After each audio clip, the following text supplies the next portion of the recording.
hello everyone. I think everyone's had a tough act to follow this morning, but I think that was possibly the hardest. I think I'm now really wishing I had been a teacher and feeling very awkward about standing up here and talking about advertising to you all. But thank you. I think, yeah, this morning has certainly delivered on sort of its objective of inspiring and sort of making us think sort of in a much broader sense about our industry. And I guess I'm now going to sort of bring us slightly back down to earth in terms of sort of focusing again back onto our industry and our agencies and what we can do. And I'm going to talk about sort of it through the lens of CPD and what it takes to get a CPD Platinum. Now, this is a pretty tough subject to talk about, certainly to this audience of talent advocates and experts. And I'm incredibly proud from a Leah Burnett perspective that we've been awarded a Platinum twice, and that translates to receiving a CPD Gold kind of 6 years on the trot. And I've also been incredibly lucky to be a member of the IPA's professional development group for several years. So I've had a lot of fortunate insight into a lot of the sort of best-in-class development that's going on, great stuff that agencies are doing and that sort of the training and development industry is doing. But all of that notwithstanding, I can't unfortunately stand here today and tell you that there is a winning formula, or indeed what that winning formula is, because there isn't one, other than the basic truth that you need to win gold 4 years in a row in order to get a platinum. But it's obviously slightly more complex than that. But listening to everything this morning, I think there are a lot of recurring themes, and that is absolutely as it should be. How can there be one winning formula or one size fits all when all of our agencies are so different and so unique? You know, every agency is built on sort of different people, different vision, different structure, different types of work that we all want to make and different ways of doing that. So it absolutely follows that, you know, there is no one size all for CPD and no formula that every agency can follow. So I'm not going to talk about the answer to it today, but I am going to talk about some of the themes I think that a lot of the successful Platinum agencies seem to have in common, and certainly some of the reasons I think we've been successful in getting one. So first of all, there's a bit of context just about Leah Burnett Group, because many of you might know us as Leah Burnett, kind of the ad agency, very famous for our work on McDonald's, Kellogg's, Freeview Co-op, sort of big populist clients. But in fact, we're made up of 5 agency brands. There's also ARC, our brand activation arm, Holler, our digital social engagement agency, Change, which is a small sort of not-for-profit umbrella within the group, and Atelier, Justin, as you eloquently described, my lovely little division, which is luxury and lifestyle, which is great fun. But I sort of draw your attention to this because it really, as you can imagine, means that we've got, you know, 430 people who all come from very different backgrounds, very different cultures, some of them data, some of them very creative, all in different kinds of ways. And each of those brands have sort of very different sort of agency cultures themselves as well. And sort of that has been one of the biggest challenges for us sort of going into CPD, and also one of the things that I think where CPD and that kind of developmental framework has really helped us to be successful. And this is the context for my first point, which is almost so obvious that I'm embarrassed to say it.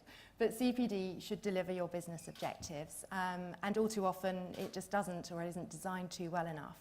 CPD can often be thought of training rather than development in the broader sense, and too often it's sort of the same old programs that are run out and regurgitated.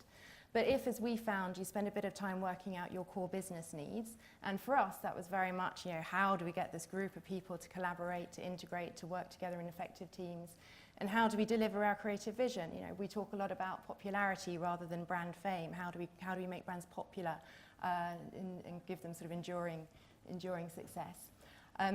We also talk about advertising, not acts, as well. And what we really wanted to look at was how training can actually help us get there and how development can help fill those skills needs.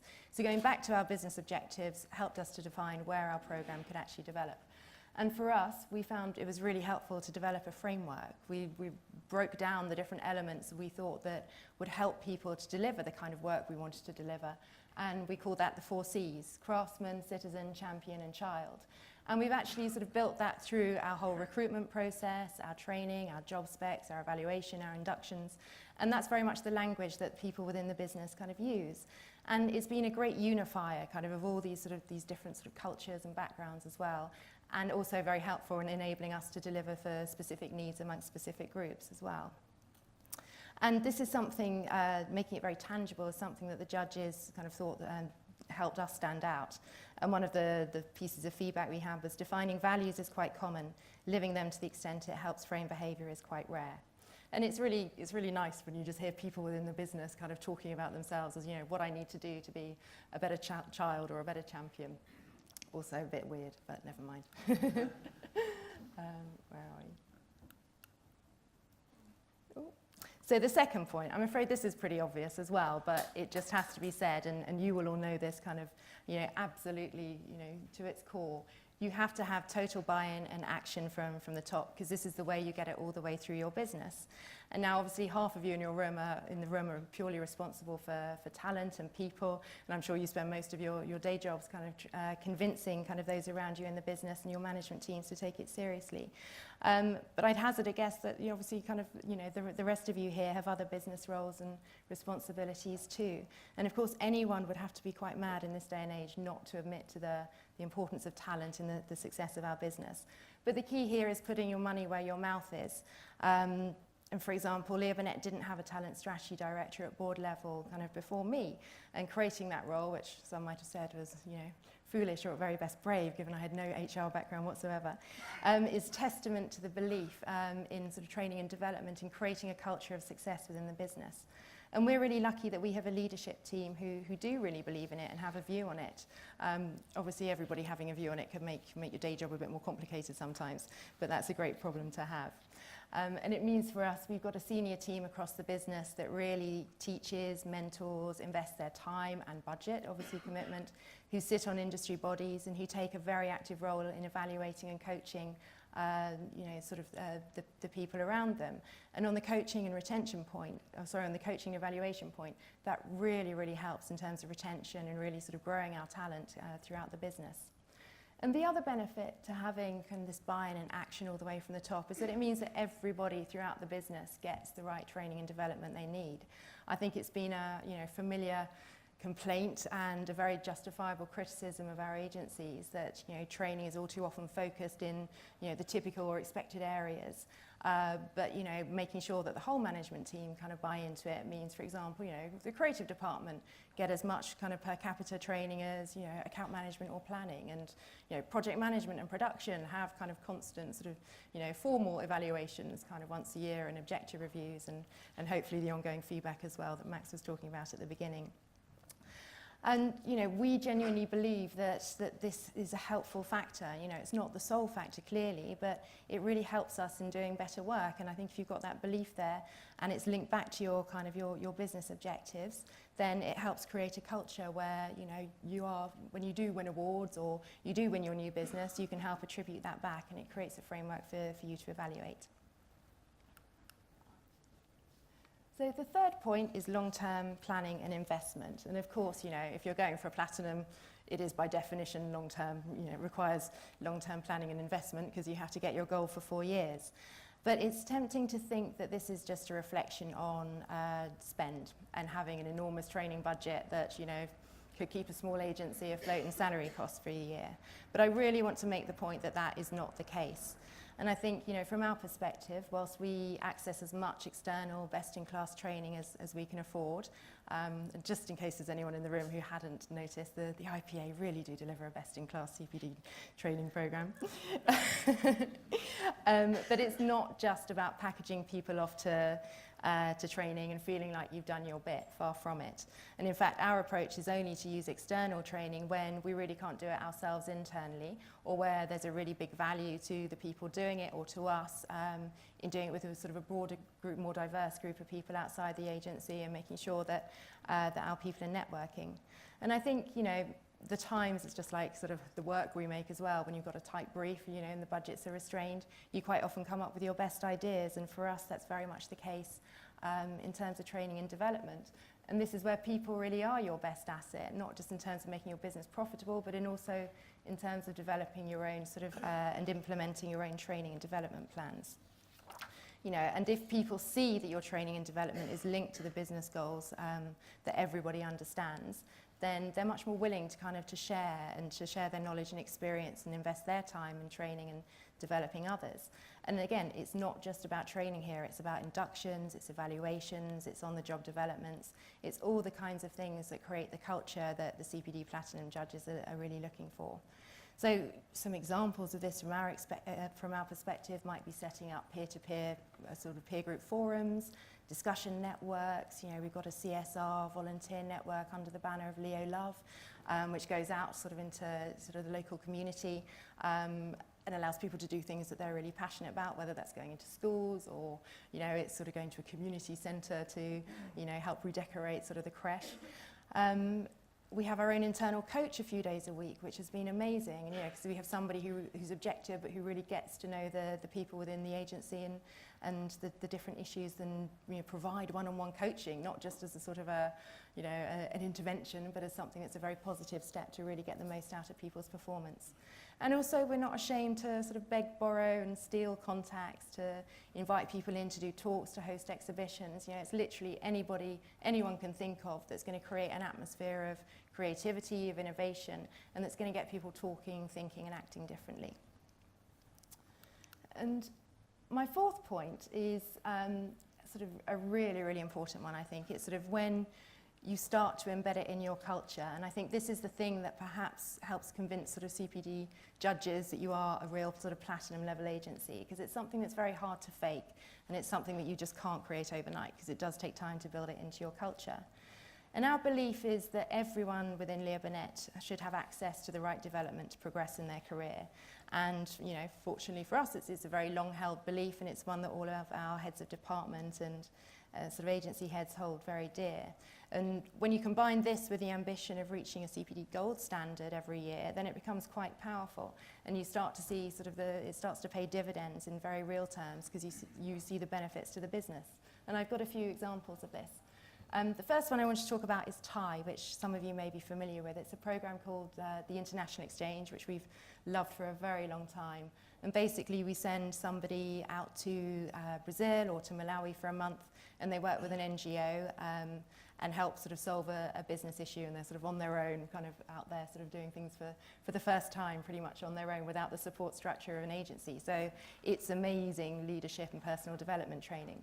And about 3 or 4 years ago, we sent a board account director, and she came back, you know, inspired, and had the brilliant idea of creating sort of the not-for-profit umbrella, which is now called Leo Burnett Change, which is a way of gathering a lot of our expertise within the agency, which, you know, had previously worked on COI, because it was about the time that was diminishing, and creating this sort of this not-for-profit umbrella within the business. And we thought it was a great idea, so we supported it.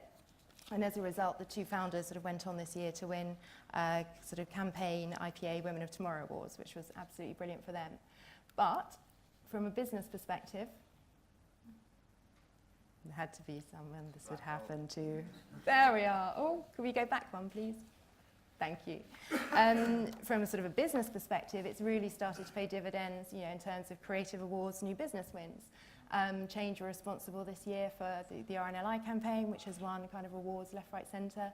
Equally, you know, the Business in the Community Ban the Box campaign, where we did a world first in subverting the skip ad function, and it's gone on to win the NSPCC business as well. So, you know, it's delivering really tangible kind of revenue and reputational and creative benefits for us, and that all came out of sort of investment in sort of a brilliant development and training programme.